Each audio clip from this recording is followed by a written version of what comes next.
So what does stressful mean? And I mean, that's something that a lot of people have always thought about. And Walter Larcher put up this concept of stress concept in plants, where there's an alarm phase and there's a stress reaction, and things are going down, and there's a restitution phase and a hardening phase and a resistance phase and so on. And yes, that's ecology textbooks tell you this, but it's always difficult to say, what does it actually mean? Can I put something else in there in the context? And I always struggle with this. So I thought, okay, well, let's take tree responses to drought stress, because I work with drought stress, and I think we understand drought stress very well. So this is what happens in a tree when there's stress. There's no rain, the soil dries out, and there's a water potential, negative pressure inside the trees, and this goes up and down every day, because the water potential adjusts to the water potential of water content in the soil.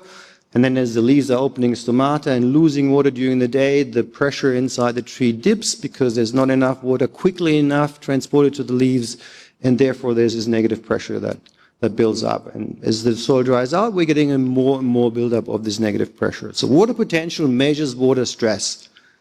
Now, how do trees deal with this cascade of events? What are the drought resistant strategies? And there's, among the plant kingdom, there's probably three that we can pick. One is escape, one is avoidance, and one is tolerance. And of course, escape is not something that trees can do, because they're long-lasting trees, organisms, plants. So escape is only there for fast completion of life cycle organisms like geophytes or plants that are really only live in a period of time when the conditions are right.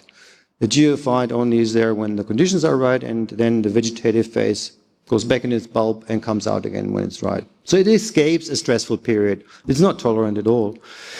In avoidance strategy, we have two compartments. One is a water spending plant. These are trees that have deep roots, have a high water use usually, and they would be vulnerable to if there is no soil moisture around, because the deep rooting means that they effectively spend their way out of trouble. They never really get stressed in the right environment, because they have access to deep moisture there. So pharatophytes is what we call them.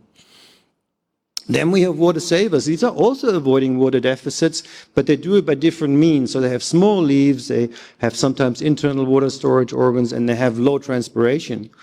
So they can persist without actually getting into trouble from a water point of view. And then we have tolerators, which are the plants that can really truly tolerate water deficits, and then they use water also a bit longer when they're there. And many eucalypts are in this category.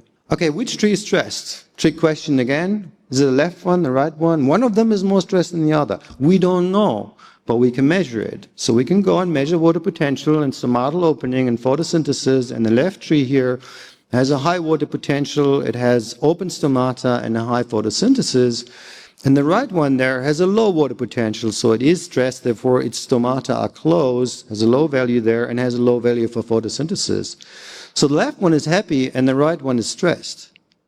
But how could we tell this from just looking at them? We'd have to go out there with instruments and measure this stuff. So it's very difficult to determine whether a tree in the short term is actually stressed or not, because we can't see it, we can't pick it up. We need fancy science equipment to do these measurements, and we don't have the time and, sometimes also not the inclination to do this. But there's other ways. So which tree is stressed here? Well, if a tree is stressed, and we heard this yesterday, and it makes absolutely perfect sense, it just doesn't grow. It just sits there. So you might put that sapling out there onto your street, and it just sits there and does nothing. And the one that's happy, that's growing well, actually will grow.